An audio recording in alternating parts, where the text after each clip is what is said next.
Your life is governed by law, by actual immutable principles that never vary. Law is in operation at all times in all places. Fixed laws underlie all human actions. For this reason, men who control giant industries are enabled to determine with absolute precision just what percentage of every 100,000 people will respond to any given set of conditions.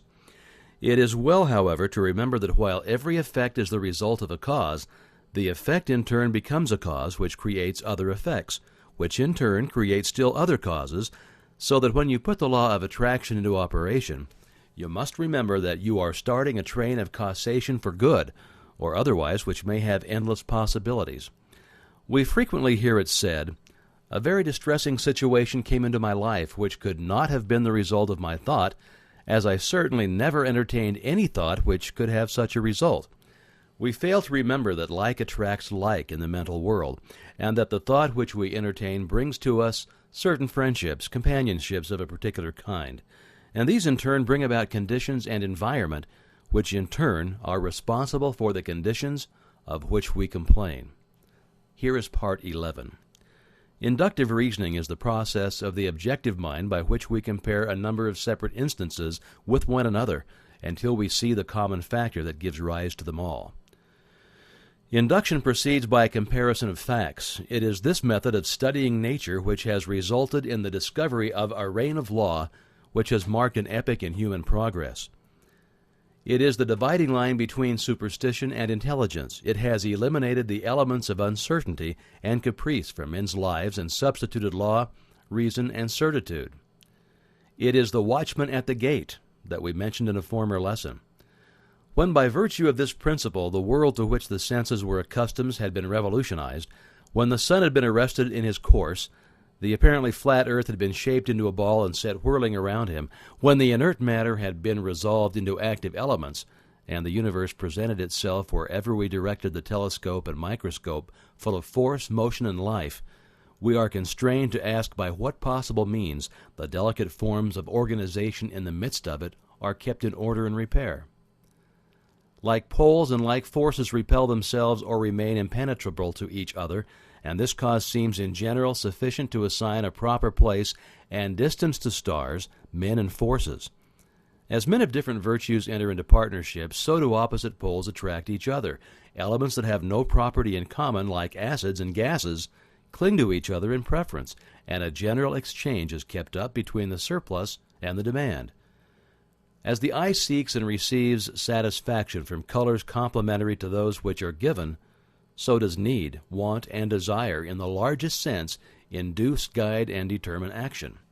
It is our privilege to become conscious of the principle and act in accordance with it. Cuvier sees a tooth belonging to an extinct race of animals. This tooth wants a body for the performance of its function, and it defines the peculiar body it stands in need of with such precision that Cuvier is able to reconstruct the frame of this animal. Perturbations are also observed in the motion of Uranus.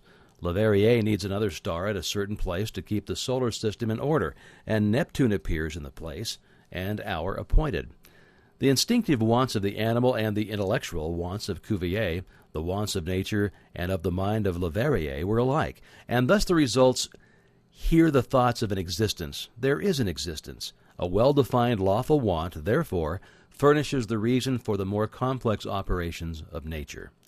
Having recorded correctly the answers furnished by nature and stretched our senses with the growing science over her surface, having joined hands with the levers that move the earth, we become conscious of such a close, varied, and deep contact with the world without, that our wants and purposes become no less identified with the harmonious operations of this vast organization than the life, liberty, and happiness of the citizen is identified with the existence of his government. As the interests of the individual are protected by the arms of the country, added to his own, and his needs may depend upon certain supply in the degree that they are felt more universally and steadily, in the same manner does conscious citizenship in the Republic of Nature secure us from the annoyances of subordinate agents by alliance with superior powers, and by appeal to the fundamental laws of resistance or inducement offered to mechanical or chemical agents, distribute the labor to be performed between them and man to the best advantage of the inventor. If Plato could have witnessed the pictures executed by the sun with the assistance of the photographer, or 100 similar illustrations of what man does by induction, he would perhaps have been reminded of the intellectual midwifery of his master, and in his own mind might have arisen the vision of a land where all manual, mechanical labor and repetition is assigned to the power of nature, where our wants are satisfied by purely mental operations set in motion by the will, and where the supply is created by the demand. However distant that land may appear, induction has taught men to make strides toward it, and has surrounded him with benefits which are, at the same time, rewards for past fidelity and incentives for more assiduous devotion. It is also an aid in concentrating and strengthening our faculties for the remaining part, giving unerring solution for individual as well as universal problems by the mere operations of mind in the very purest form. Now here we find a method, the spirit of which is to believe that what is sought has been accomplished, in order to accomplish it, a method bequeathed upon us by the same Plato who, outside of this sphere, could never find how the ideas became realities. This conception is also elaborated by Swedenborg in his Doctrine of Correspondences, and still a greater teacher has said, "What things soever ye desire when ye pray, believe that ye will receive them, and ye shall have them." That's from Mark 11, verse 24. The difference of the tenses in this passage is remarkable. We are first to believe that our desire has already been fulfilled. Its accomplishment will then follow. This is a concise direction for making use of the creative power of thought by impressing on the universal subjective mind the particular thing which we desire as an already existing fact. We are thus thinking on the plane of the absolute and eliminating all consideration of conditions or limitations, and are planting a seed which, if left undisturbed, will finally germinate into external fruition. To review, inductive reasoning is the process of the objective mind by which we compare a number of separate instances with one another until we see the common factor that gives rise to them all. We see people in every civilized country on the globe securing results by some process which they do not seem to understand themselves, and to which they usually attach more or less mystery. Our reason is given to us for the purpose of ascertaining the law by which these results are accomplished. The operation of this thought process is seen in those fortunate natures that possess everything that others must acquire by toil, who never have a struggle with conscience because they always act correctly and can never conduct themselves otherwise than with tact, learn everything easily, complete everything they begin with a happy knack, live in eternal harmony with themselves without ever reflecting much what they do or ever experiencing difficulty or toil. The fruit of this thought is, as it were, a gift of the gods, but a gift which few as yet realize, appreciate, or understand. The recognition of the marvelous power which is possessed by the mind under proper conditions, and the fact that this power can be utilized, directed, and made available for the solution of every human problem, is of transcendental importance. All truth is the same, whether stated in modern scientific terms or in the language of apostolic times. There are timid souls who fail to realize that the very completeness of truth requires various statement, that no one human formula will show every side of it. Changing emphasis, new language, novel interpretations, unfamiliar perspectives are not, as some people suppose, signs of departure from truth, but on the contrary, they are evidence that the truth is being apprehended in new relations to human needs and is becoming more generally understood. The truth be told to each generation and to every people in new and different terms, so that when the great teacher said, "Believe that ye receive, and ye shall receive," or when Paul said, "Faith is the substance of things hoped for, the evidence of things not seen," or when modern science tells us that the law of attraction is the law by which thought correlates with its object, each statement, when subjected to analysis, is found to contain exactly the same truth, the only difference being in the form of presentation. We're standing on the threshold of a new era. The time has arrived when man has learned the secrets of mastery, and the way is being prepared for a new social order more wonderful than anything ever heretofore dreamed of. The conflict of modern science with theology, the study of comparative religions, the tremendous power of new social movements, all of these are but clearing the way for the new order. They may have destroyed traditional forms which have become antiquated and impotent, but nothing of value has been lost. A new faith has been born, a faith which demands a new form of expression, and this faith is taking form in a deep consciousness of power which is being manifested in the present spiritual activity found on every hand. The spirit which sleeps in the mineral breathes in the vegetable, moves in the animal, and reaches its highest development in man. That's the universal mind.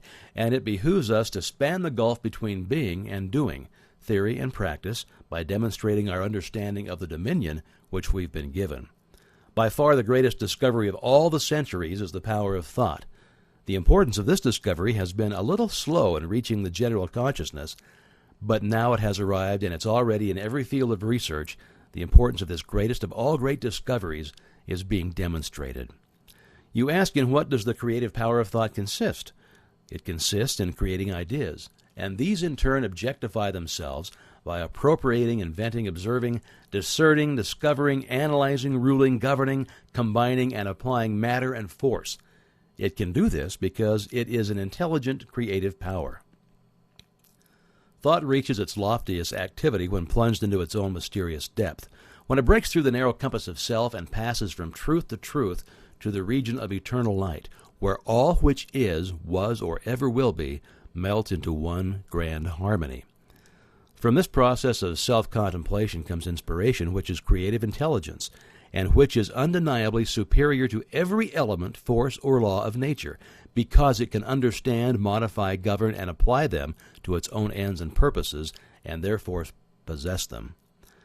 Wisdom begins with the dawn of reason, and reason is but an understanding of the knowledge and principles whereby we may know the true meaning of things. Wisdom, then, is illuminated reason, and this wisdom leads to humility, for humility is a large part of wisdom. We all know many who have achieved the seemingly impossible, who have realized lifelong dreams, who have changed everything, including themselves.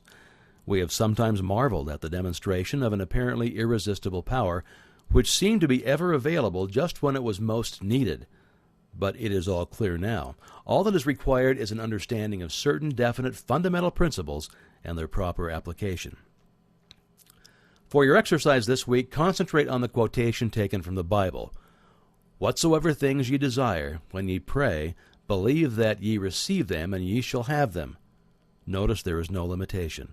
Whatsoever things is very definite, and implies that the only limitation which is placed upon us is our ability to think, to be equal to the occasion, to rise to the emergency, to remember that faith is not a shadow, but a substance, the substance of things hoped for, the evidence of things not seen. Death is but the natural process whereby all material forms are thrown into the crucible for reproduction in fresh diversity.